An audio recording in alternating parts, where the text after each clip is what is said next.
This one is, what if your spouse still drinks and you've got a disconnect from them and they drink and you feel guilty about that? My partner Esther, she drank for the first 6 years that I'd stopped drinking alcohol. I'm 12 years off it now. Initially, she said to me, look, I'm not stopping. I'm not going to stop. So that was it. But we had a chat. We talked about things, and she said that she wouldn't drink in front of me. She wouldn't leave the alcohol out, all that kind of stuff. So that was a good thing.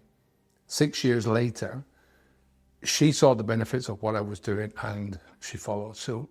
So that'd be my advice to everyone, is to have a chat, explain what you're going through, explain what you're doing, explain how you're feeling. If you're in this for a while and you're feeling guilty about those things, explain that to your partner. Explain that you're not going to make a big deal out of this, either they're drinking or anyone else is drinking, right? You're not going to stand on your soapbox, but you'd appreciate them not doing it in front of you. You'd appreciate them accepting that you're going to disengage from their drinking behavior. And as far as the guilt is concerned, look, for me, there's two types of guilt. There's earned and unearned guilt. Yours is the unearned type, that kind of guilt where you're feeling guilty about somebody else's drinking and how they might be feeling because of their drinking, because they're still drinking. So don't feel guilty about that. Alcohol drinking is mostly enabled by the people who are close to you in your life. When I was drinking, I encouraged everyone around me to drink much more than they would have otherwise drank, because I wanted to drink more. That's on me. That's deserved guilt. And I don't think about that too much nowadays, but it's still deserved guilt, right? At the time, I shouldn't have been feeling guilty about that. And it's one of those things that really cemented my own decision to stop drinking alcohol. Then there's the other side of this, and we're talking about earned pride versus unearned pride. You know, unearned pride is when you shout for the football team, right? Somebody else has won a trophy and you're shouting and screaming and stuff like that. That's kind of unearned pride. Pride is in what you're doing, pride in what you've achieved. That's earned pride. Pride that you're making a great decision.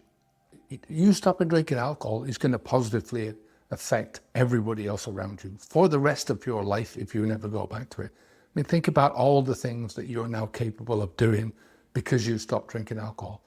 And everyone else around you, they all get the benefit of that. So you are a better person because you stopped drinking, and that's a fact. That's earned pride. So don't feel guilty about that.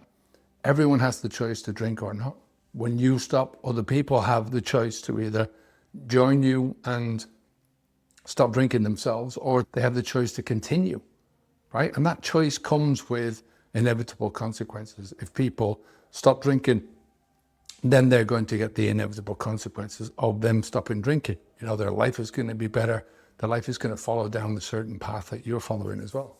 If they choose not to stop drinking, then they have the inevitable choices of that as well. So look, you can only keep the alcohol out of your own mouth. You can't force anyone else to do it. So my advice is, have a chat with your partner. Really try and come to grips with this one-on-one.